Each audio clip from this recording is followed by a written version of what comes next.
पाकिस्तान के रवैये को देखा है, बलूचिस्तान के लोगों का संघर्ष देखा है, तो आप ही से मैं शुरुआत करना चाहूंगी। वो कहावत, हो सकता है वर्ड्स थोड़ा इधर उधर हो जाए, वो कहावत है ना कि जब नाश मनुज का आता है पहले विवेक मर जाता है। वही विवेक क्या शहबाज और आसिम मुनीर का मर गया है क्या, जो बलूचिस्तान में अभी नजर आ रहा है? जहाँ तक पाकिस्तान की फौज का ताल्लुक है, उनकी कैरेक्टर, इंटेग्रिटी, सेंसिटिविटी, कंपैशन नाम की चीज ही नहीं है। बड़ी बेरहमी से वहाँ कत्लेआम करेंगे, बहुत बड़े पैमाने पर करेंगे। बलूचिस्तान पाकिस्तान की सबसे बड़ी प्रोविंस है, सबसे बड़ा रेवेन्यू का साधन है। गैस वहाँ से आता है, ऑयल वहाँ से आता है, मिनरल्स वहाँ से आते हैं, सारे की सारी इनकम वहाँ से आती है। चाइना का भी इंटरेस्ट बलूचिस्तान में ही है, खास करके ग्वादर पोर्ट के ऊपर, क्योंकि उसी के माध्यम से वो हिंदुस्तान के इंडियन ओशन रीजन से को बाईपास कर सकते हैं, गैस को भेज सकते हैं सीधा चाइना में, ऑयल को भेज सकते हैं और बाकी सामग्री को भेज सकते हैं। और वो भी चाहते हैं कि किसी प्रकार से पाकिस्तान से बलूचिस्तान अलग ना हो। अगर बलूचिस्तान अलग हो जाता है तो वास्तव में पाकिस्तान का वजूद खत्म हो जाता है और पाकिस्तान की फौज की अहमियत खत्म हो जाएगी।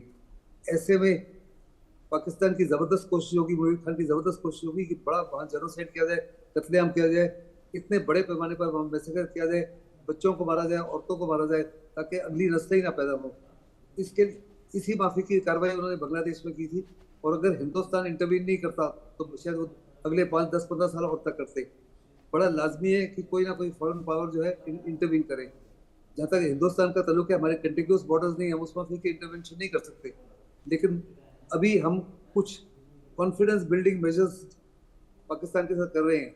हमारी जबरदस्त कोशिश होनी चाहिए कि पाकिस्तान की आर्मी जो आज हिंदुस्तान के साथ लगी हुई है, उसको यहाँ से हिलने ना दिया जाए, ताकि पाकिस्तान ये बड़े पैमाने पर यहाँ से अपनी फोर्सेस शिफ्ट कर रहा है, जो इंडियन बॉर्डर के साथ है, कश्मीर के लगी थी, राजस्थान बॉर्डर पे, पंजाब बॉर्डर पे, गुजरात बॉर्डर पे, उनको शिफ्ट कर रहा है बड़े पैमाने पर अगेंस्ट बलूचिस्तान। तो बलूचिस्तान की अगर मदद करनी है तो हमने यकीन करना है कि हमारे यहाँ से पाकिस्तान एक सोल्जर को भी पुश बैक ना कर सके, एक आर्टिलरी पीस को या टैंक को या बख्तर गाड़ियों को ना ले जा सके। अगर ये ले जा सका तो बड़े पैमाने पर वहाँ कत्लेआम करेगा। ये मुनीर खान इसके अलावा कुछ और इसकी काबिलियत ही नहीं है।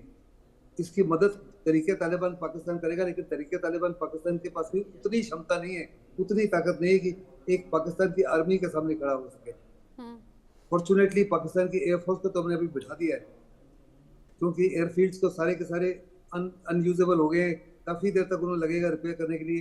नहीं तो हवाई जहाज के माध्यम से भी वो अपने देशवासियों के ऊपर बड़े पैमाने पर बॉम्ब फेंकते, बड़े पैमाने पर स्ट्राइकिंग करते, लेकिन हेलीकॉप्टर ऑपरेशन कर सकते हैं। और अभी भी वो हेलीकॉप्टर्स का इस्तेमाल करेंगे, क्योंकि उनके हेलीकॉप्टर जो है नष्ट नहीं हुए, वो तकरीबन कायम है।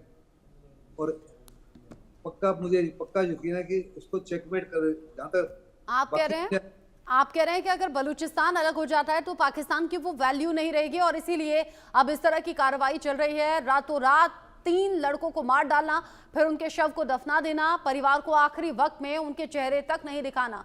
बिलाल बलोच जी, बलूचिस्तान में जो हालात है, अब लोगों को ऐसा लग रहा है कि डर खत्म हो गया है, सब्र भी जवाब दे गया है। महिलाएं खुलकर बोल रही हैं कि ये विनाश का कारण बनेगा आगे आसिम मुनीर के लिए, शहबाज शरीफ के लिए, जहां लड़कों को मार दिया गया, आखिरी वक्त पर चेहरा तक नहीं दिखाया गया। कह रहे हैं कि अब तो हमारे सब्र की इंतहा हो गई है, इससे ज्यादा वक्त शायद बलूचिस्तान में इससे पहले नहीं था। यह अग्रेशन दोनों साइड से बढ़ा है, बलूच संगठनों की तरफ से भी और उधर फौज की तरफ से भी।